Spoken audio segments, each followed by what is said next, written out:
ये E20 fuel है क्या और गवर्नमेंट इसे आम आदमी के लिए बना रही है या फिर अपनी जेब भरने के लिए, क्योंकि गवर्नमेंट इसे हमेशा के लिए कंपलसरी करने जा रही है। India has introduced E20 petrol, adding 20% ethanol nationwide 5 years ahead of schedule. और सभी गाड़ियों को मजबूरन E20 फ्यूल के साथ कंफर्टेबल होना पड़ेगा। लेकिन क्या सच में नॉर्मल आदमी के जेब पे इससे बहुत अच्छा इफेक्ट पड़ेगा या फिर सिर्फ सरकार की जेब भरेगी? ये सारी चीजें समझते हैं इस वीडियो के अंदर कि क्या है E20 फ्यूल की सच्चाई।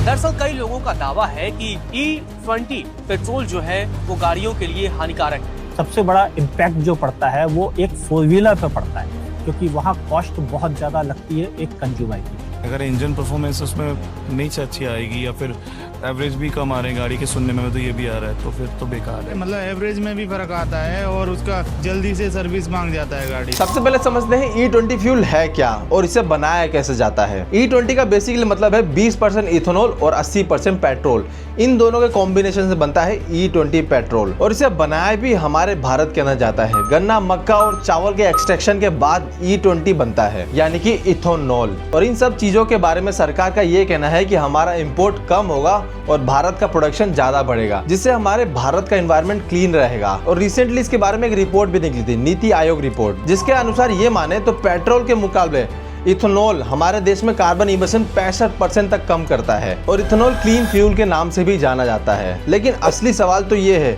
क्या इससे वाकई में किसी आम आदमी के जेब पे इफेक्ट पड़ रहा है या फिर ये सिर्फ एक पॉलिसी है जो कि आम आदमी के ऊपर चिपका दिया जा रहा है? और लोगों का ये तक कहना है इन चीजों से सरकार का इनडायरेक्टली फायदा भी हो रहा है, क्योंकि रोड मिनिस्टर नितिन गडकरी, उनके दोनों बेटों के पास में इंडिया के टॉप शुगर केन की फैक्ट्री है जिससे इथेनॉल प्रोड्यूस किया जाता है। और इस E20 फ्यूल से उनके नेटवर्थ में बहुत ज्यादा बढ़ोतरी आई है। अब सबसे बड़ा सवाल, इस E20 फ्यूल से माइलेज गिर क्यों रहा है जबकि इस E20 फ्यूल से माइलेज और बढ़ना चाहिए? अब इस चीज को समझते हैं। मान लो एक गाड़ी अगर A पॉइंट से B पॉइंट जाती है जिसके अंदर उसे 1 लीटर का पेट्रोल खर्च होता था। अब जब से ये E20 का कंपलसरी रूल आया है उसके बाद हर पेट्रोल पंप पे आपको सिर्फ E20 फ्यूल देखने को मिलेगा। हमारी गाड़ी पहले E5 और E10 से कंफर्टेबल होके आती थी, जिसके अकॉर्डिंग हमारा इंजन प्रिपेयर किया गया था। लेकिन अब जब E20 कंपलसरी कर दिया है तो हर पेट्रोल पर E20 फ्यूल मिल रहा है, वो भी कंपलसरी के साथ। जिसके बाद जहां A पॉइंट से B पॉइंट तक जाने के लिए एक गाड़ी को 1 लीटर पेट्रोल खर्च होता था, अब 20% एथेनॉल मिलने के बाद में एक गाड़ी को लगभग 3 लीटर का पेट्रोल लगेगा।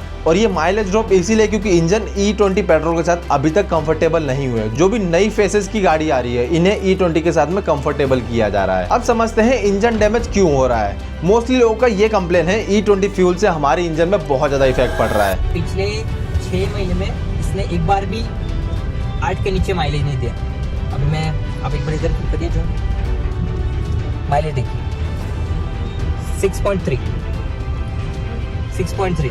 The reason is E20 petrol. अब इथेनॉल मॉलिक्यूल्स कुछ इस तरीके से बने हैं कि वो अपनी तरफ पानी को अट्रैक्ट करते हैं, जिसके कारण फ्यूल टैंक के अंदर पानी जमा होता है। और इस पानी जमा होने के कारण में फ्यूल लाइन ब्लॉकेज हो जाता है, जिसके बाद हमारे इंजन पे इफेक्ट पड़ता है। और इस चीज से हमारे इंजन के अंदर वाटर डैमेज होने का ज्यादा चांसेस बढ़ जाता है। और इन सब चीजों के कारण वारंटी में भी बहुत ज्यादा दिक्कत आ रही है। अब समझते हैं वारंटी क्यों क्लेम नहीं हो पा रहा। अब गाड़ी मैनुअल के हिसाब से कंपनी ने उसे E5 या फिर E10 कंफर्टेबल बना के दिया था, लेकिन लोग अगर उसके अंदर E20 फ्यूल डालेंगे और उसके कारण कोई भी डैमेज होता है तो मैन्युफैक्चरर कभी भी एक्सेप्ट नहीं करेगा, क्योंकि मैनुअल के हिसाब से उसने पहले ही ये बता रखा है कि E5 या फिर E10 आपको यूज करना है। लेकिन गवर्नमेंट के कंपलसरी रूल के हिसाब से आपको अपनी गाड़ी के अंदर E20 फ्यूल यूज करना पड़ेगा और हर पेट्रोल पंप पे आपको E20 फ्यूल ही मिलेगा। यानी इसका इनडायरेक्टली फायदा मैन्युफैक्चरर को और फ्यूल प्रोड्यूस करने वाली कंपनी को हो रहा है। अगर एक लोकल सर्वे की माने तो 3 में से 2 लोगों ने ये कहा है कि उनकी गाड़ी में 10% तक का माइलेज ड्रॉप देखने को मिला है और इस चीज से उनके जेब पे भी बहुत ज्यादा इफेक्ट पड़ रहा है। और ये सारा डेटा ये दिखाता है कि ये एक छोटी प्रॉब्लम नहीं, बहुत ज्यादा बड़ी प्रॉब्लम है। अब समझते हैं इन सब चीजों में गवर्नमेंट का क्या जवाब है। गवर्नमेंट का कहना है इन सब चीजों से हमारा इंपोर्ट बहुत ज्यादा कम हुआ है और फार्मर को भी इस चीज से बहुत ज्यादा फायदा हो रहा है और इस E20 से हमारा इन्वायरमेंट भी सेफ हो रहा है। और इंडिया ने पेट्रोलियम इंपोर्ट में 19.3 मिलियन टन की कमी की है और लगभग 1.36 ट्रिलियन की बचत की है, जिसका बहुत बड़ा फायदा इंडिया को पड़ा है। लेकिन अभी भी इंडिया में पेट्रोल के दाम में कोई भी कमी नहीं आई है और इस चीज से नितिन गडकरी अपनी फैमिली बिजनेस को कितना ज्यादा बढ़ा रहे हैं ये सभी को पता है। और इस चीज से उनके बेटों के प्लांट में हर साल 36 27.5% की बढ़ोतरी आ रही है, जबकि एक आम आदमी को माइलेज कम हुआ दिख रहा है, जिसके बाद उनकी जेब पे कोई भी फर्क नहीं पड़ रहा। लेकिन सरकार अभी भी अपनी जेब भर रही है इन सब चीजों से। अब समझते हैं इस चीज से आपकी गाड़ी को कैसे बचाया जाए। सबसे पहला आप अपनी गाड़ी को ये चेक करो कि आपकी गाड़ी E20 फ्यूल के साथ में कंफर्टेबल है या फिर नहीं।